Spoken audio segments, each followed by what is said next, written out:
இந்த ஒரு சென்டிமெண்ட்ல போய்கிட்டாங்க.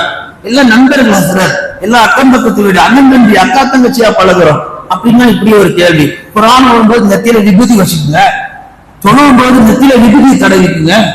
அல்லாஹ்வை வணங்கக்கூடிய முஸ்லிம்கள், அல்லாஹ்வோட இறைவன் என்று ஏற்றுக்கொண்ட முஸ்லிம்கள் சாதாரண ஒரு சின்ன ஸ்டிக்கர் போட்டு வச்சுட்டு உங்களால தொழுக முடியுமா? சாதாரண ஒரு சின்ன ஸ்டிக்கர் போட்டு வச்சு உங்களால குர்ஆன் ஓத முடியுமா?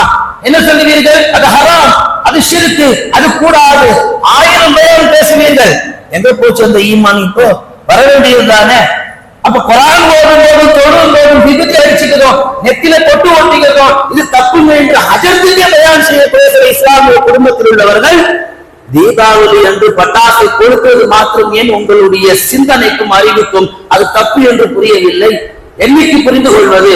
அன்பார்ந்த அல்லாஹ் நல்லடியார்களே, இந்த தவறுகளை நாம் வாழும் இந்த உலகில் அது ஹராமும் திருத்திக்கலன்னா நம்ம செஞ்ச எல்லா அமலும் அல்லாஹ் வீணாயும் குர்ஆன்ல எச்சரிக்கை செய்கிறார். அன்பார்ந்த அல்லாஹ் நல்லடியார்களே, தீபாவளி அது ஹராம் என்ற இந்த தலைப்புக்குள் ஏகப்பட்ட உதாரணங்களை பெருமானார் ஸல்லல்லாஹு அலைஹி வஸல்லம் நமக்கு எடுத்து சொல்லுகிறார்கள்.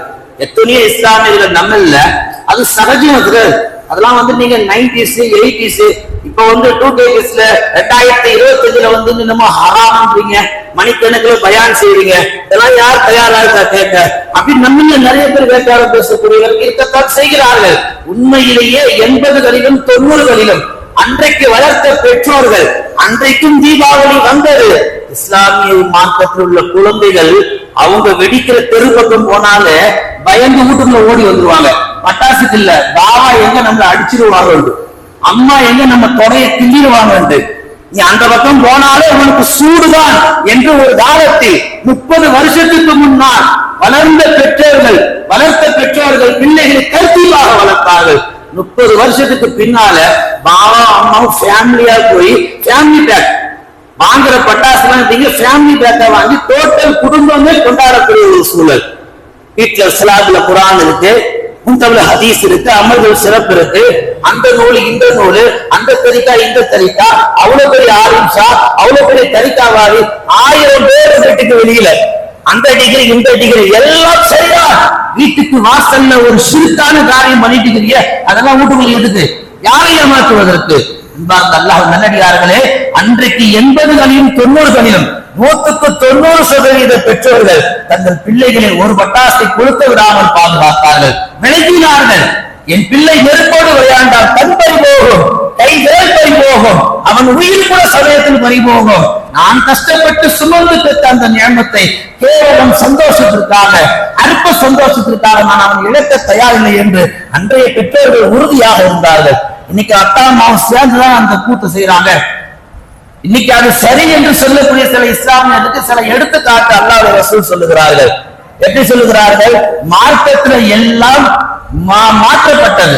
அதாவது பிற மதத்தவர்களுக்கும் பிற சமயத்தவர்களுக்கும் இஸ்லாமிய மார்க்கத்தில் நீங்க பாத்தீங்கன்னா எல்லாம் ஒப்பாகாது. ஆஷுராவுடைய நோன்பு 10 தான், ஆனா ரசூலுல்லாஹ் 9 வைங்க. காரணம் என்ன? யூதர்களுக்கு மாற்றம் செய்தாங்க. அதே நபிகள் நாயகம் ஸல்லல்லாஹு அலைஹி வஸல்லம் சொன்னாங்க, நீங்கள் உங்களுடைய மீசையை கத்தரியுங்கள், தாடியை வளர விடுங்கள். யூதர்கள்லாம் பார்த்தீங்கன்னா மீசையை நல்லா வளர்த்திருப்பான், தாடியை ஒட்ட வெட்டிடுவான், ஷேவ் பண்ணிடுவான். மார்க்கத்துக்கு புறனானது. நீங்க மார்க்கத்துக்கு புறனாக எந்த காரியத்தையும் செய்யாதீங்க. நீங்க உங்களுடைய தாடிக்கு நல்ல நறுமணத்தை, நல்ல ஒரு சுவை தரக்கூடிய நல்ல ஒரு ரசாயனத்தை நீங்க தரக்கூடிய மருதாணியை பூசிங்க. அதுக்காக நீங்க என்ன செய்யக்கூடாது? அந்த வெள்ளை தாடியை நிறைய பேர் நீங்க என்ன செய்யறாங்க? ஹேர் டே அடிக்கிறாங்களா இல்லையா? அது மார்க்கத்தில் தடுக்கப்பட்டது. இப்படி ஒவ்வொன்றாக ரசூலுல்லாஹ் சொல்லிக் கொண்டு வரும் பொழுது ஒவ்வொரு நீங்கள் இருக்கும் காலத்தில் மோசாவோடு சாக்ஸோடு செருப்புக்கு மேலே தொழுவான் என்ற ஒரு அழகிய உத்தரவையும் பெருமானார் பிறப்பித்திருக்கிறார்கள். வரிசையாக சொல்லிக் கொண்டு வந்த நாயகம் பெண்கள் மாதவிடா காலத்தில் யூதர்கள்ட்ட பேசக்கூடாது, அவங்களுக்கு அது பிடிக்காது. ஆனா ரசூலுல்லாஹ் அதை முறியடிச்சாங்க. மாதவிடா காலத்துல பெண்கள் ரசூலுல்லாஹ் சில பொருட்களை பண்ட பரிமாணத்தை பெருமானாருக்கு பகிர்ந்துகிட்டாங்க. இப்படி ஒவ்வொன்றாக யூதர்களுக்கும் நஸ்ரானிகளுக்கும் யஹூதிகளுக்கும் மஜூசிகளுக்கும் பெருமானார் ஸல்லல்லாஹு அலைஹி அவர்கள் இஸ்லாமிய மார்க்கத்துல எதுவும் ஒப்பாக கூடாது என்று எல்லாவற்றையும் மாற்றமாக செய்தார்கள். அந்த வரிசையில தான் முஸ்லிம்கள் தீபாவளி கொண்டாடுவதையும் பெருமானார் அது தவறு என்று நம்மை தடுத்திருக்கிறார்கள். இதெல்லாம் எப்படி தவறோ, இதெல்லாம் எப்படி மாற்றமாக முஸ்லிம்கள் செயல்படணுமோ, அதுபோல இந்த தீபாவளி விஷயத்திலும் அருகில் கூட போகக்கூடாது என்று பெருமானார் வன்மையாக எச்சரிக்கிறார்கள். ஸல்லல்லாஹு